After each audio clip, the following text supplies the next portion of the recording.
प्रिय विद्यार्थियों, आइए आज हम पढ़ते हैं संधि। आपको पता है संधि क्या होती है? आइए मैं बताती हूँ। जैसा कि यहाँ पर आप देख रहे हैं, दो निकटवर्ती वर्णों के मेल से जो विकार उत्पन्न होता है उसे संधि कहते हैं। यहाँ पर आप बच्चों ध्यान देंगे कि दो निकटवर्ती वर्णों के मेल से, कई बच्चे ऐसा बोलते हैं कि दो वर्णों के मेल से जो विकार उत्पन्न होता है उसे संधि कहते हैं। लेकिन यहाँ पर मैं आप लोगों से कहना चाहूंगी कि दो वर्णों के मेल से नहीं, बल्कि दो निकटवर्ती वर्णों के मेल से जो विकार उत्पन्न होता है उसे संधि कहते हैं। अब बच्चों बात आती है ये निकटवर्ती क्या है, तो यहाँ पर आप समझिए कि ये निकटवर्ती है क्या। यहाँ पर आप देखिए उदाहरण, देव जोड़ आत्मा, इसकी संधि करनी है तो यहाँ पर निकटवर्ती वर्ण कौन है? प्रथम पद का अंतिम वर्ण और द्वितीय पद का प्रथम वर्ण, जो दो पास पास होता है उसे ही निकटवर्ती वर्ण कहते हैं। यहाँ पर देखिए वा को अगर हम विच्छेद करेंगे तो हो जाएगा वा हलंत जोड़ आ, और इधर का हम ले लेते हैं आ। तो देखिए प्रथम पद का अंतिम वर्ण क्या है? आ, और द्वितीय पद का प्रथम वर्ण है आ। तो इन्हीं दोनों वर्णों की बच्चों संधि होती है। इसे ही कहते हैं निकटवर्ती वर्ण, यानी प्रथम पद का अंतिम वर्ण और द्वितीय पद का प्रथम वर्ण, दोनों जो बिल्कुल आमने सामने होते हैं, पास पास होते हैं, उसे ही कहते हैं निकटवर्ती वर्ण। और संधि उन्हीं दो वर्णों की होती है। अब बाकी जितने भी वर्ण होते हैं उन्हें ज्यों का त्यों उतार दिया जाता है। तो यहाँ पर आप समझ गए कि निकटवर्ती वर्ण कौन है। अब यहाँ पर देखिए एक एग्जाम्पल यहाँ और देखिए, सूर्य जोड़ उदय, यहाँ पर निकटवर्ती वर्ण कौन सा है? तो सूर्य का अंतिम वर्ण है, यहाँ पर या को अगर हम विच्छेद करेंगे तो हो जाएगा या हलंत जोड़ आ, और इधर का द्वितीय पद का प्रथम वर्ण है उ, प्रथम पद का अंतिम वर्ण आ और द्वितीय पद का प्रथम वर्ण उ। तो यही दोनों जो है निकटवर्ती वर्ण कहलाता है और इन्हीं की संधि होती है। और बाकी जितने भी वर्ण होते हैं इधर के और इधर के, वे सभी ज्यों के त्यों उतार दिए जाते हैं। तो स्पष्ट हुआ बच्चों कि संधि क्या है? संधि दो निकटवर्ती वर्णों के मेल से जो विकार उत्पन्न होता है वही संधि है। विकार यानी परिवर्तन। अब हम आगे बढ़ेंगे कि संधि कितने प्रकार के होते हैं। संधि बच्चों तीन प्रकार के होते हैं। यहाँ पर मैं लिख रही हूँ।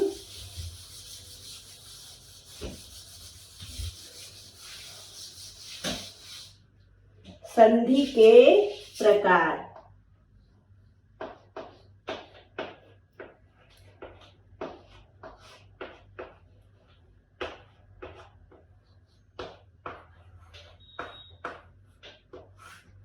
संधि तीन प्रकार के हैं।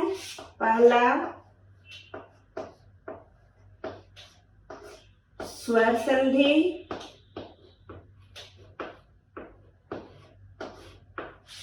दूसरा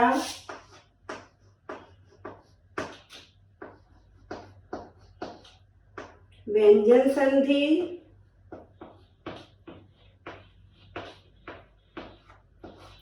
और तीसरा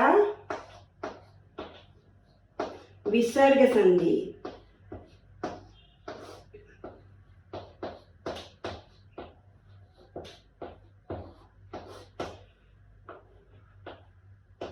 अब समझते हैं कि स्वर संधि, व्यंजन संधि और विसर्ग संधि किसे कहते हैं। यहाँ तक तो आप समझ गए कि संधि 3 प्रकार के होते हैं, स्वर संधि, व्यंजन संधि और विसर्ग संधि। तो पहले समझते हैं स्वर संधि। स्वर वर्णों के साथ स्वर वर्णों के मेल से जो विकार उत्पन्न होता है उसे स्वर संधि कहते हैं। जैसे यहाँ पर उदाहरण स्वरूप हम ले लेते हैं, देव जोर आलया,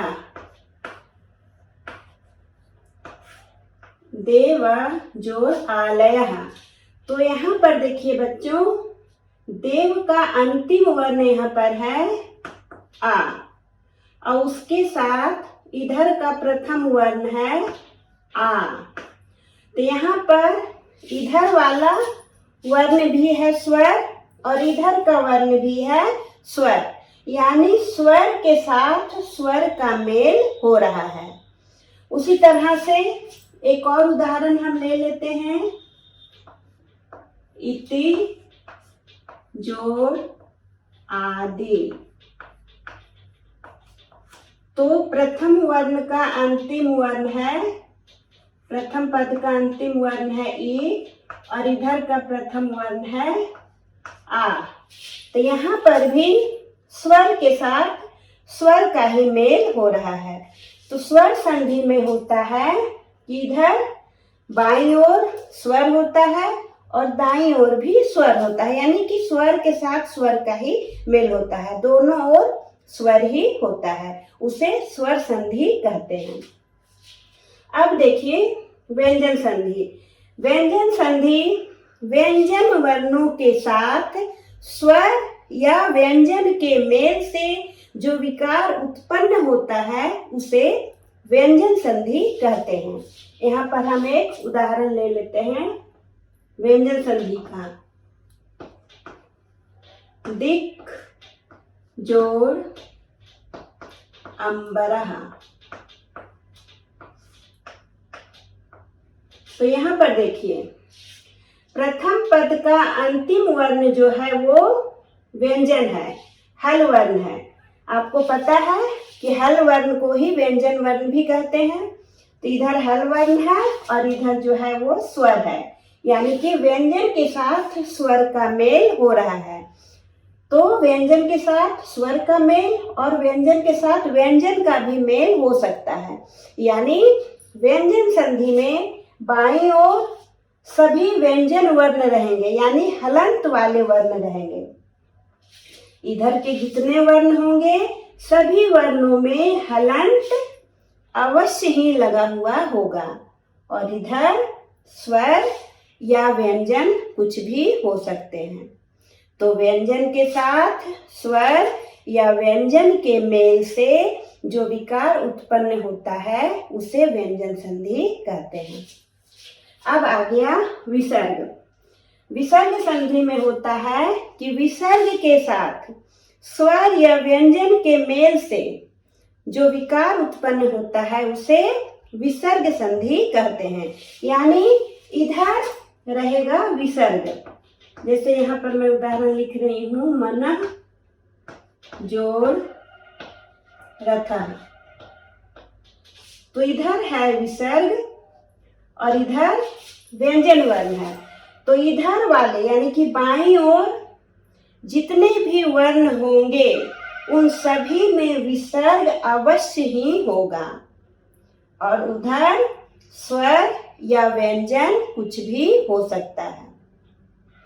तो विसर्ग संधि में विसर्ग के साथ स्वर या व्यंजन के मेल से जो विकार उत्पन्न होता है उसे विसर्ग संधि कहते हैं। तो स्पष्ट हुआ बच्चों, स्वर संधि में स्वर के साथ स्वर का मेल होता है, यानी इधर भी स्वर रहेगा और उधर भी स्वर रहेगा। व्यंजन संधि में व्यंजन के साथ स्वर या व्यंजन, यानी इधर व्यंजन वर्ण रहेगा हलंत वाले और इधर स्वर या व्यंजन कुछ भी हो सकता है। और विसर्ग संधि में विसर्ग के साथ स्वर या व्यंजन का मेल होता है, यानी इधर सिर्फ विसर्ग वाले होंगे और इधर स्वर या व्यंजन कुछ भी हो सकते हैं। बच्चों, स्वर संधि के 5 भेद होते हैं। दीर्घ संधि, गुण संधि, यण संधि, वृद्धि संधि और अयादि संधि। दीर्घ संधि का बच्चों एक सूत्र है, अकः सवर्णे दीर्घः। बच्चों, ये जो अकः है यह अक प्रत्याहार है। प्रत्याहार पढ़ाते समय मैंने आप लोगों से कहा था कि संधि पढ़ते समय प्रत्याहार सूत्र आपको जगह जगह देखने को मिलेंगे। देखिए यहाँ पर आ गया एक प्रत्याहार, याद है आपको अक प्रत्याहार के अंतर्गत कौन कौन से वर्ण आते हैं? देखिए अक प्रत्याहार के अंतर्गत प्रथम सूत्र से ही आ जाता है। इसमें प्रथम सूत्र उसका माहेश्वर सूत्र था आई उण और दूसरा था री ऋक। तो ये आ और ये का हलंत, ये दोनों लेकर बना अक प्रत्याहार। तो अक प्रत्याहार के अंतर्गत कौन कौन से वर्ण आ गए? आ, ई, उ, री और लृ। तो यहाँ पर कह रहा है अकः सवर्णे दीर्घः। देखिए यहाँ पर मैं लिख रही हूँ अकः, उसके बाद यहाँ लिखती हूँ सवर्णे, फिर मैं लिखती हूँ दीर्घः। यहाँ समझने का प्रयास करें। अकः यानी अक, अकः यानी कि अक प्रत्याहार। तो यहाँ पर कौन कौन से वर्ण आ गए हैं? आ के साथ बच्चों हम लोग दीर्घ आ को भी ले लेंगे।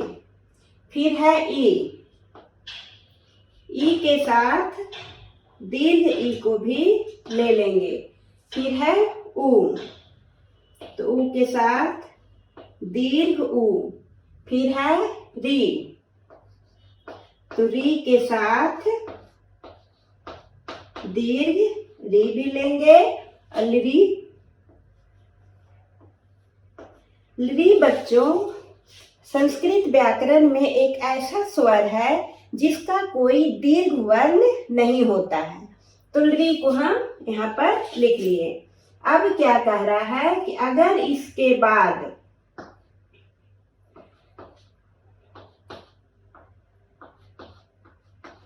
अकः के बाद अगर सवर्ण आता है, सवर्ण कहने का मतलब है कि जो वर्ण इधर है वही वर्ण अगर इधर भी आ जाता है, सवर्ण यानी एक समान, उसी के जैसा।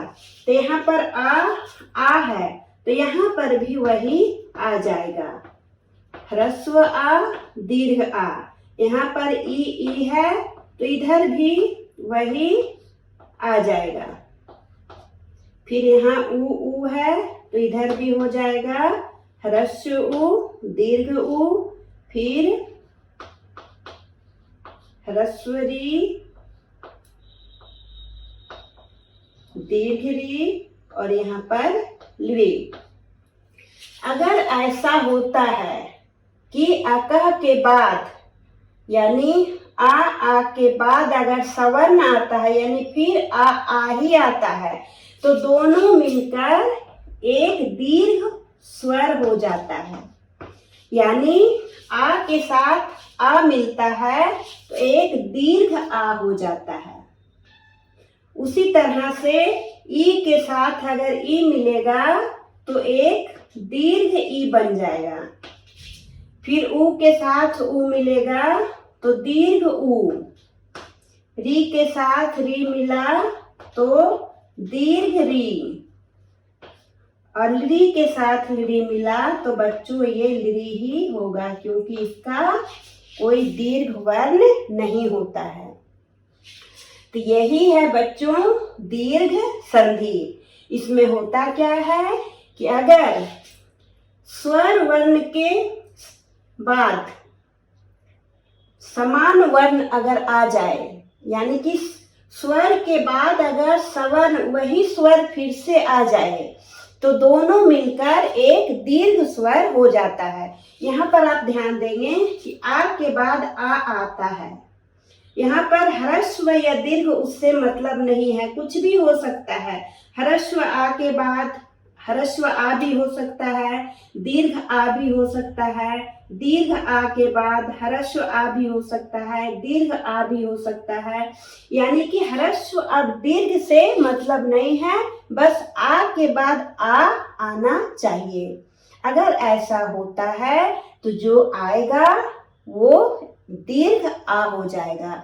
उसी तरह से ई के बाद अगर ई आए तो वो बन जाएगा दीर्घ ई, ऊ बन जाएगा दीर्घ ऊ, री के बाद री आया तो दीर्घ री, और लृ के बाद लृ है तो वो लृ ही बनेगा। आइए इसे उदाहरण के माध्यम से अच्छी तरह समझते हैं।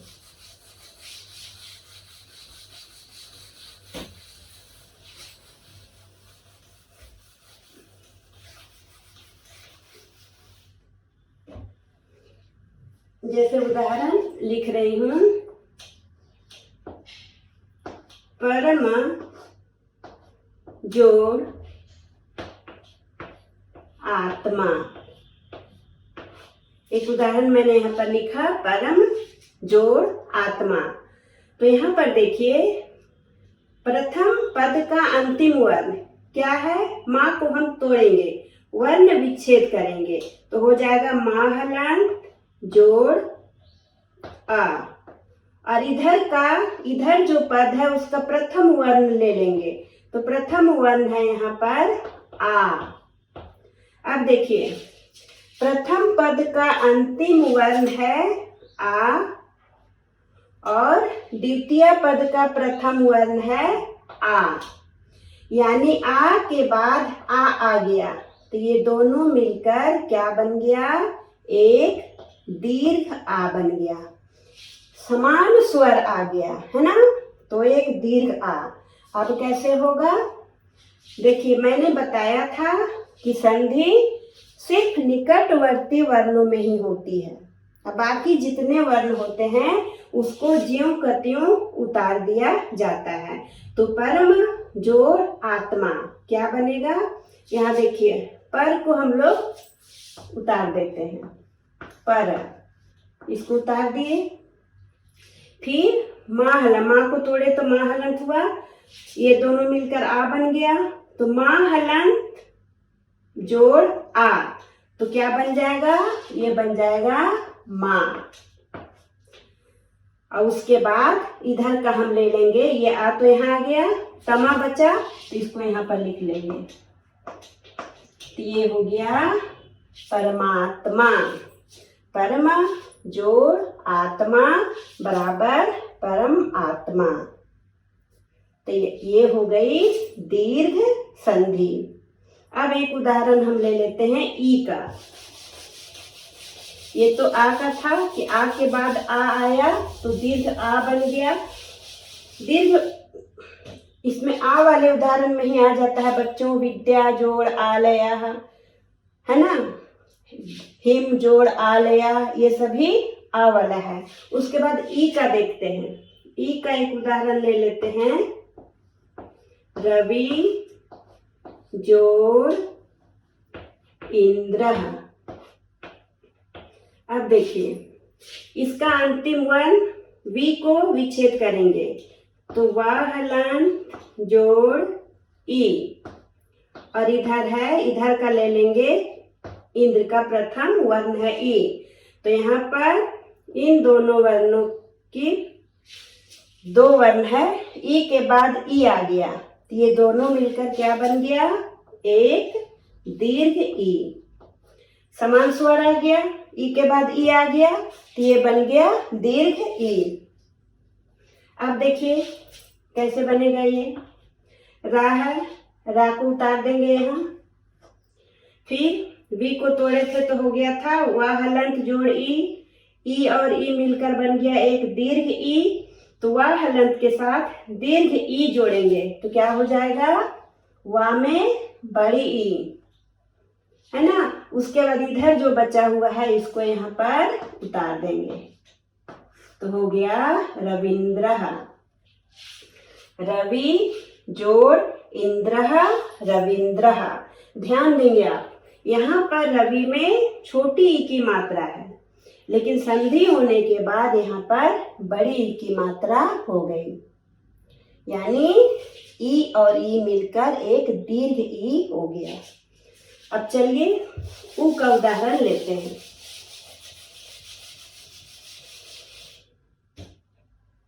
उ में ले लेते हैं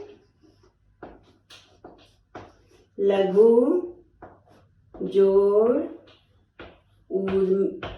ऊर्मी। इसको तोड़ेंगे तो हो जाएगा घ हलंत जोड़ ऊ और इधर का है ऊ। ये दोनों ऊ यानी समान स्वर दोनों मिलकर हो गया एक दीर्घ ऊ। अब देखिए संधि करते हैं, ला को उतार देंगे, घा हलंत के साथ दीर्घ ऊ को जोड़ेंगे तो हो जाएगा घू।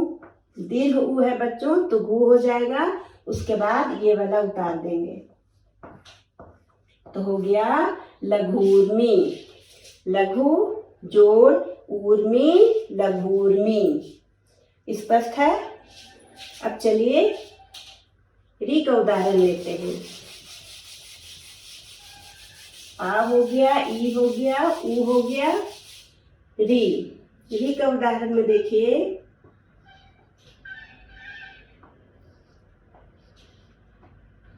पितृ जोड़ ऋणम।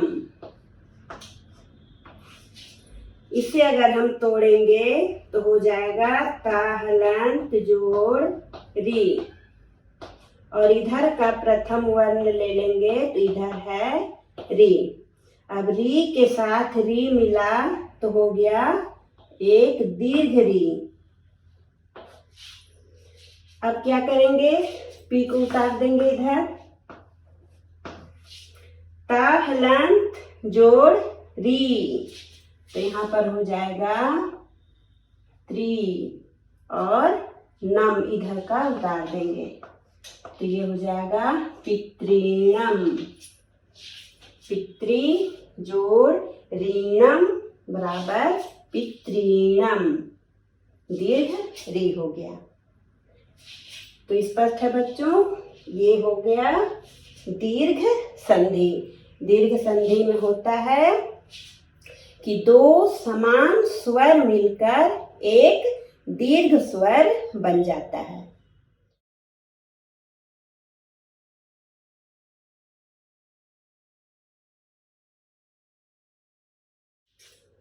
गुण संधि में होता क्या है बच्चों कि अगर आ या आ के बाद ई या ई रहे तो दोनों मिलकर ए बन जाता है, और आ या आ के बाद अगर ऊ या ऊ रहे तो दोनों मिलकर ओ, और अगर आ या आ के बाद री रहे तो दोनों मिलकर अर हो जाता है। तो गुण संधि में तीन वर्ण बनते हैं, ए ओ अर। तो ये है आ जोड़ ई बराबर हो जाएगा ए। ये आ ह्रस्व भी हो सकता है, दीर्घ भी हो सकता है, ई ह्रस्व भी हो सकता है और दीर्घ भी हो सकता है। उसी तरह से आ जोड़ ऊ बराबर ओ, आ जोड़ री बराबर अर, ये बनता है। चलिए इसे उदाहरण के माध्यम से अच्छी तरह समझते हैं। जैसे कि आ के बाद ई है तो यहाँ पर लिखते हैं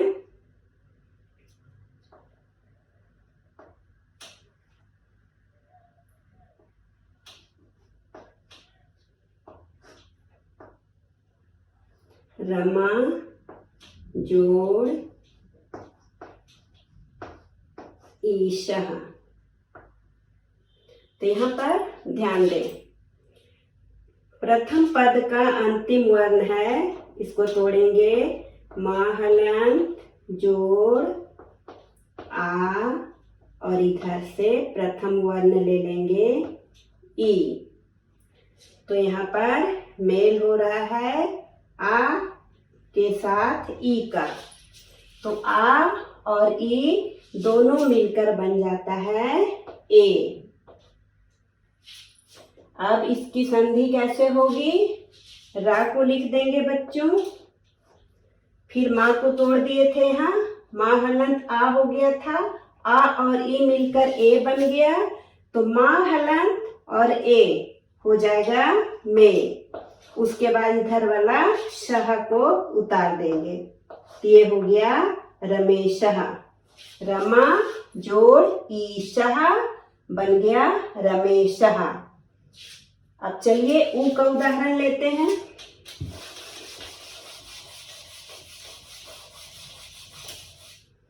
ऊ में हम ले लेते हैं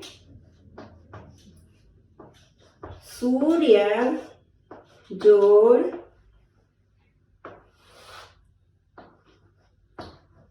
उदयः। अब इसको अगर हम विच्छेद करेंगे तो हो जाएगा या हलंत जोड़ आ और इधर का प्रथम वर्ण है ऊ, तो आ के बाद ऊ आ रहा है, यानी आ और ऊ, नियम के अनुसार आ और ऊ मिलकर क्या बनता है ओ, तो आ और ऊ मिलकर ये बन गया ओ। अब हम लिखेंगे, सू को उतार देंगे यहाँ पर, उसके बाद या हलंत जोड़ ओ, तो ये क्या बनेगा यो। ये रेफ यहाँ पर हम लिख देते हैं और इधर का दया इसको उतार देंगे, ये हो गया सूर्योदयः। सूर्य जोड़ उदयः, संधि करने के बाद बना सूर्योदयः। उसी तरह से लंब जोड़ उदरः बनेगा लंबोदरः। इसी तरह से बहुत सारे उदाहरण। चलिए यहाँ पर हम लोग एक री का उदाहरण भी ले लेते हैं।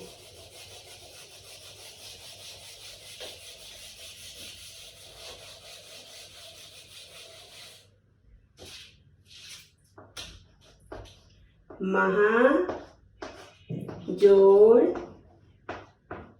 ऋषि। अब हा को विच्छेद करेंगे तो हो जाएगा हा हलंत जोड़ आ और इधर का री, तो आ के बाद री, यानी आ और री मिलकर क्या हो जाता है अर हो जाता है, ये हो गया अर। अब देखिए माँ को उतार देते हैं। अब है हा हलंत के साथ अर जोड़ना है, तो हा हलंत के साथ पहले आ को जोड़ देते हैं, तो ये हो जाएगा पूरा हा, फिर रा हलंत है, इसे हम लिख देते हैं रा हलंत, फिर इधर का सी ले लेते हैं। रा हलंत के बाद चूंकि स्वर नहीं है, तो इसे हम फिर क्या करेंगे बच्चों, रेफ बना देंगे, ये हो जाएगा महर्षि। संधि होने के बाद महा जोड़ ऋषि बराबर महर्षि। तो समझ में आया कि ये कैसे बना। ये गुण संधि का नियम आप याद रखेंगे कि यदि अ या आ के बाद ई या ई आए तो दोनों मिलकर ए बन जाता है। आ या आ के बाद उ या ऊ आए तो दोनों मिलकर ओ बन जाता है, और आ या आ के बाद री आए तो दोनों मिलकर अर बन जाता है।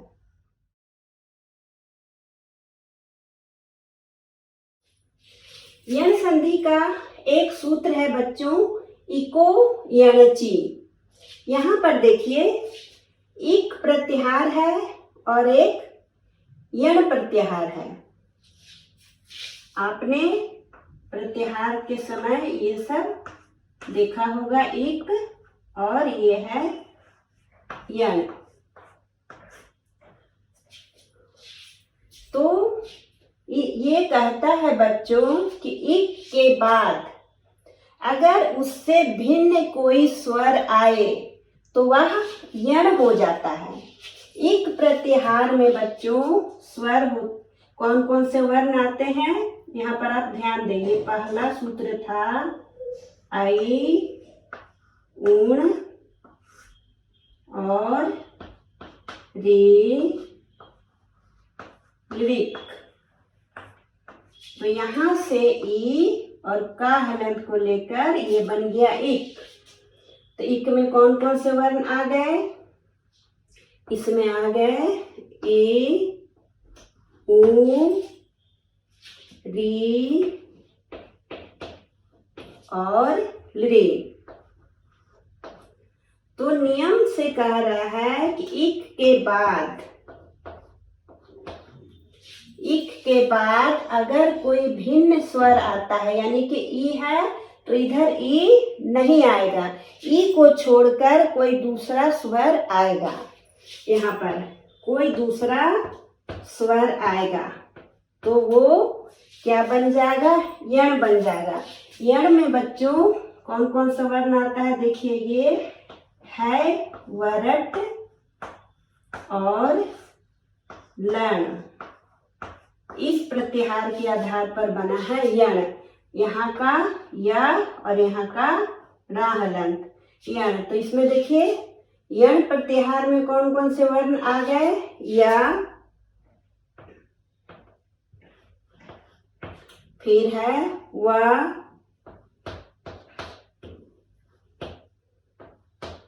फिर है र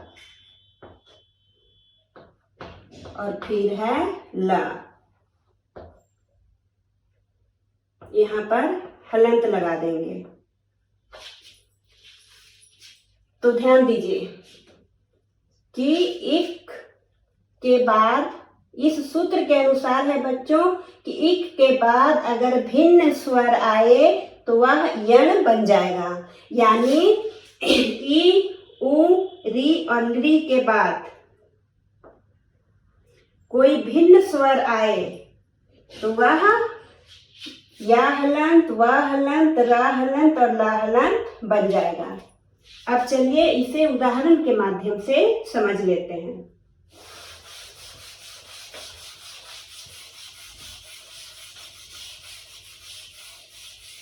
जैसे कि यहाँ पर मैं लिख रही हूं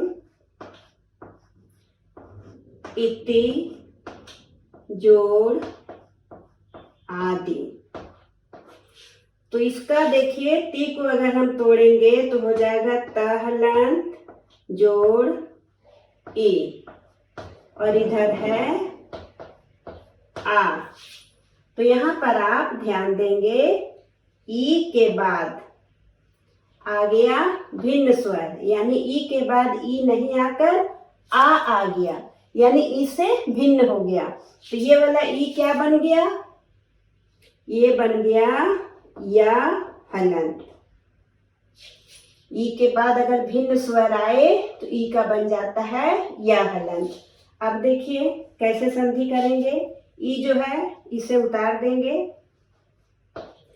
ती को तोड़े थे तो ता हलंत ई बना था, ई बन गया या हलंत। तो यहाँ पर हम लिख लेते हैं ता हलंत, या हलंत के साथ ये वाला आ जोड़ देंगे तो ये क्या हो जाएगा, पूरा या हो जाएगा और इधर का दी। अब चूंकि ता हलंत के बाद कोई स्वर नहीं है तो इसे हम आधा ता कर देंगे तो ये बन गया इत्यादि। इति जोड़ आदि हो गया इत्यादि। तो ये समझ में आया बच्चों कि ई के बाद अगर कोई भिन्न स्वर आए तो ई जो है वो बन जाता है या हलंत। अब चलिए ऊ का देखते हैं उदाहरण।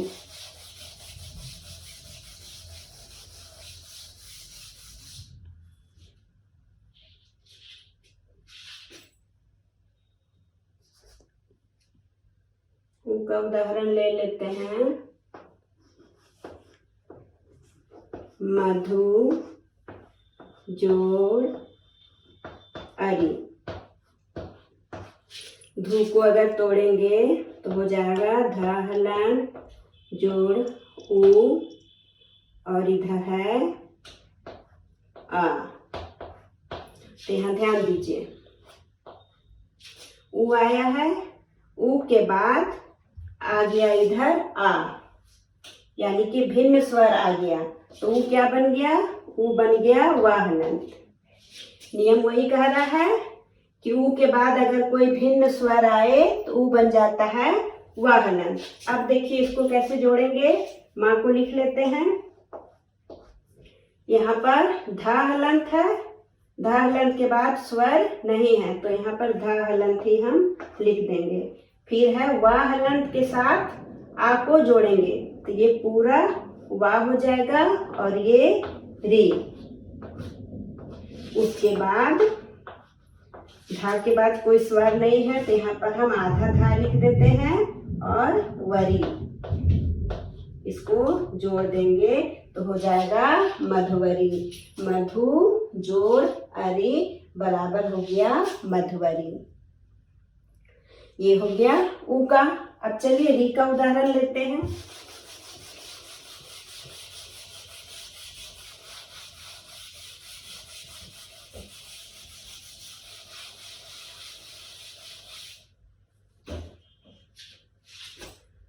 री का उदाहरण ले लेते हैं।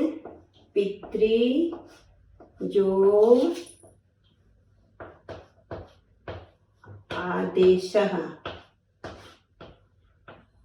तो त्रि को यहाँ पर तोड़ेंगे तो हो जाएगा ता हलंत जोड़ री, और इधर है आ, यानी री के बाद भिन्न स्वर आ गया आ, तो री क्या बन जाएगा? री बन जाएगा अर, नहीं री बनेगा रहलंत। ये बन गया रहलंत। अब संधि करेंगे, पी को उतार देंगे, पी, फिर ता हलंत जोड़ रा हलंत जोड़ आ, तो ये क्या बन गया? त्रा आदेशः, इसको उतार देंगे तो हो गया पित्रादेशः। पितृ जोड़ आदेशः पित्रादेशः। तो ये स्पष्ट हुआ बच्चों। ये है यण संधि, यानी जिसमें ई का या बन जाता है वही यण संधि होता है। ई का या हलंत, ऊ का वा हलंत, री का रा हलंत और ली का ला हलंत। ली का भी एक उदाहरण ले लेते हैं।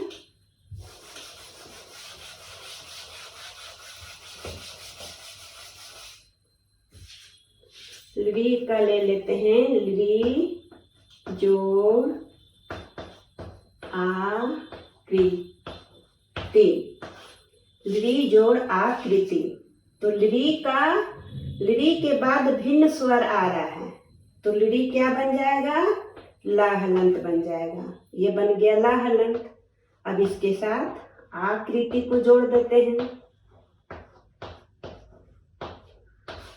तो ला हलंत जोड़ आ, तो ये बन गया पूरा ला, और इसके साथ जोड़ दिए कृति, तो ये हो गया ला कृति। ली जोड़ आकृति बराबर हो गया ला कृति।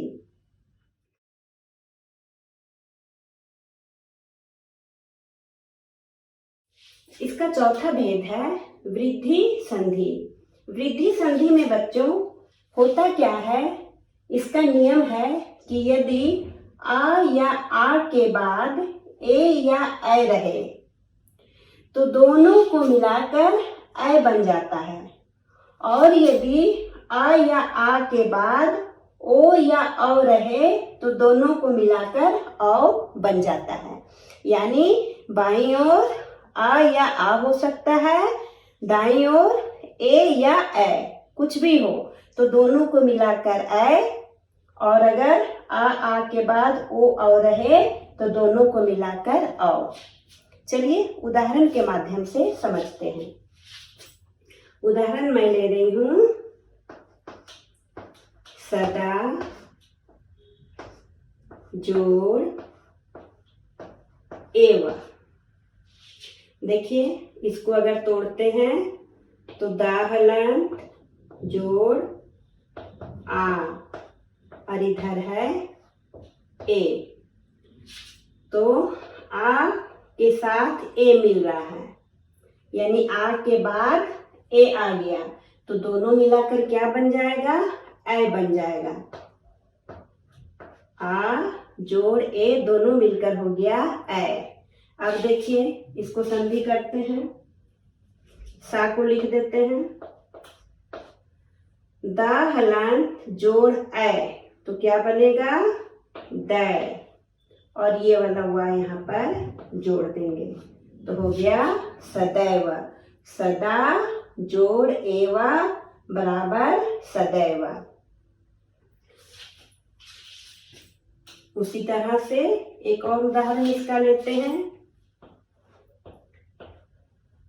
एक जोड़ एकम। यहाँ पर का को तोड़ेंगे तो हो जाएगा का हलंत जोड़ आ और इधर का है ए, यानी आ और ए, तो ये दोनों मिलकर बन गया ए। अब ए को उतार देंगे, का हलंत जोड़ ए बन गया कै, और इधर का कम यहाँ पर जोड़ देंगे तो ये हो गया एक एकम।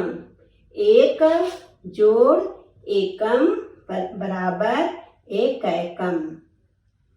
ये हो गया आ और ए का। अब चलिए आ और ओ का उदाहरण भी देख लेते हैं।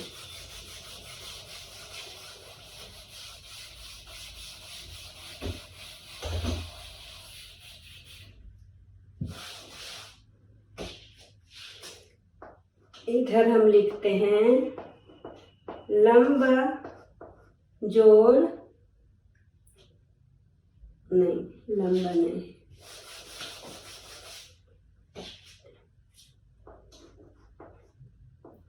महा जोड़ औषधि।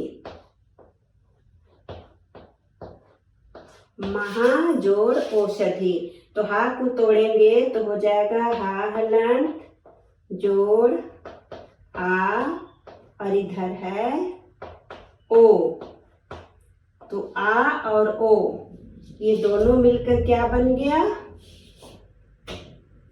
आ और ओ दोनों मिलकर हो गया आओ। अब देखिए माँ को लिख देते हैं, हा हलंत जोड़ आओ तो ये क्या बन गया हाउ, और इधर का शधि इसको उतार देते हैं तो ये हो गया महौषधि।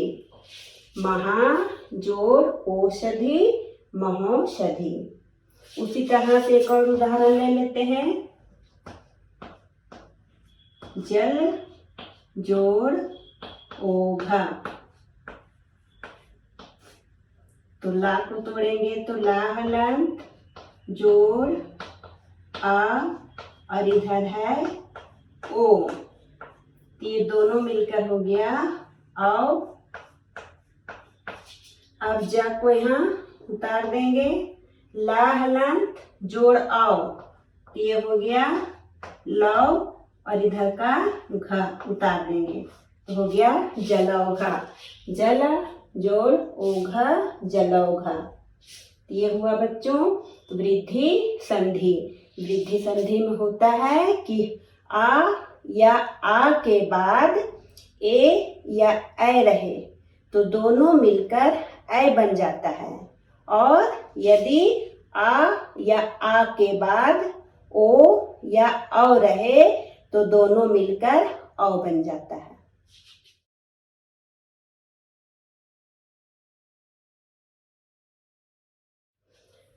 अयादि संधि, इसका बच्चों एक सूत्र दिया हुआ है, एचो ऐवा यावह।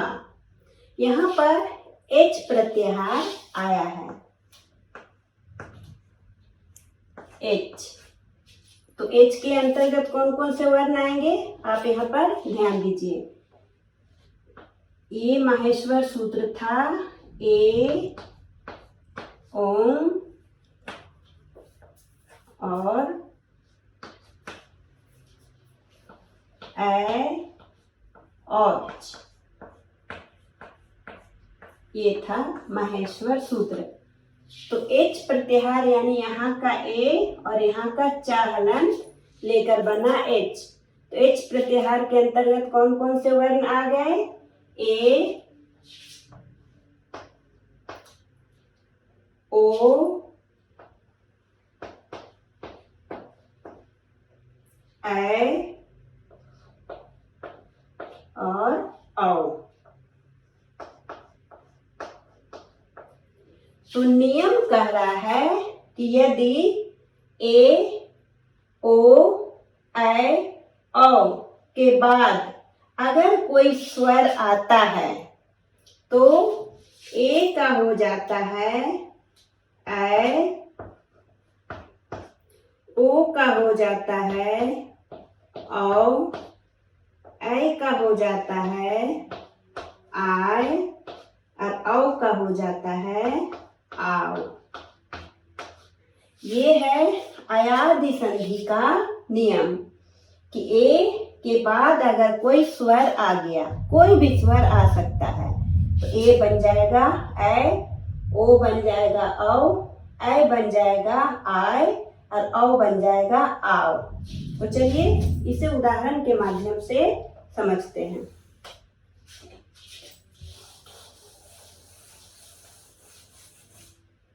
जैसे कि यहाँ पर लेते हैं ने जोड़ अनम। तो इसे अगर हम तोड़ेंगे तो हो जाएगा ना हलंत जोड़ ए और इधर है आ। तो यहाँ पर ध्यान दीजिए, ए के बाद आ गया आ यानी कि स्वर आ गया, तो ए जो है ये बन जाएगा ऐ। यहाँ पर आप ध्यान देंगे बच्चों, यहाँ पर ना जुटेगा नहीं, आ जो है इसमें जुटेगा नहीं, बल्कि ए जो है वही ऐ का रूप ले लेगा। तो ए बन गया ऐ। अब देखिए संधि कैसे होगा, ने को तोड़े थे तो ना हलंत जोड़ ए, अब ना हलंत के साथ ऐ को जोड़ेंगे, तो ना हलंत के साथ पहले आ को जोड़ देते हैं, तो ये क्या हो जाएगा, पूरा ना हो गया।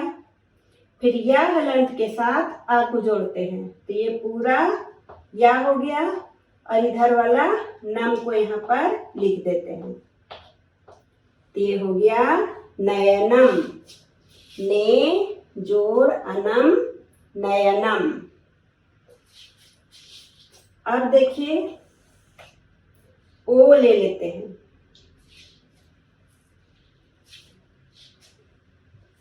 इसे मिटाते हैं। ओ के बाद अगर स्वर आता है,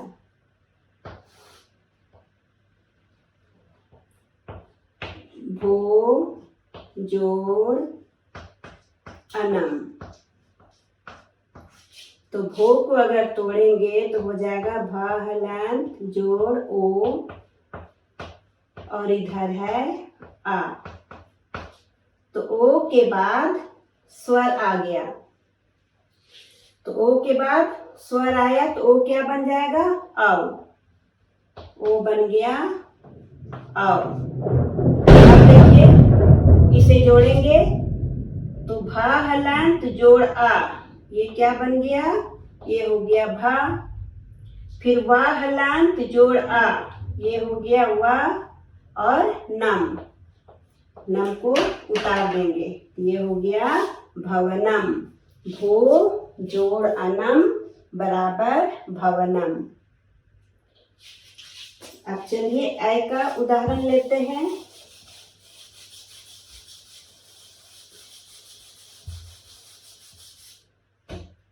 ऐ, यहाँ पर मैं लिख रही हूँ गै, गै जोड़ अकह।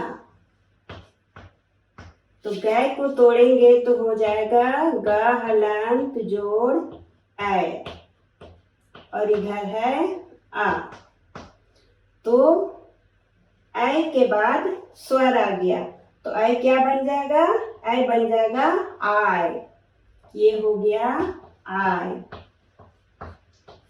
अब जोड़ देते हैं, ग हलंत जोड़ आ। पहले इसमें आ जोड़ेंगे तो ये हो जाएगा गा, गा हो जाएगा। फिर या हलंत के साथ आ को जोड़ देंगे तो ये पूरा या हो जाएगा, और कहा को यहाँ उतार देंगे तो ये हो गया गाय कहा।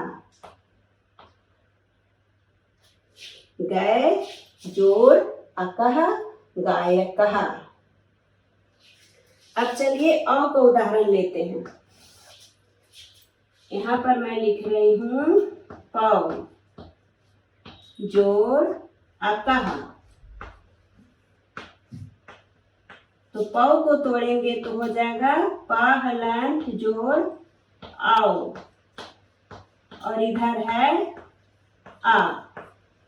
तो आओ के बाद स्वर आ गया, तो आओ क्या बन जाएगा? आओ, आओ बन गया आओ। तो पा हलंत के साथ आ जोड़ेंगे तो हो जाएगा पा, और वा हलंत के साथ आ जोड़ेंगे तो हो जाएगा वा, और कहा इसको उतार देंगे तो ये हो गया पाव कहा। पौ जोड़ अकह पाव कहा। ये हुआ बच्चों अयादि संधि। अयादि संधि में आप याद रखेंगे ऐ औ आय आओ होता है। तो यहाँ पर स्वर वर्ण के सारे भेद पूरे हो गए। आगे जब हम पढ़ेंगे तो व्यंजन संधि को पढ़ेंगे। धन्यवाद।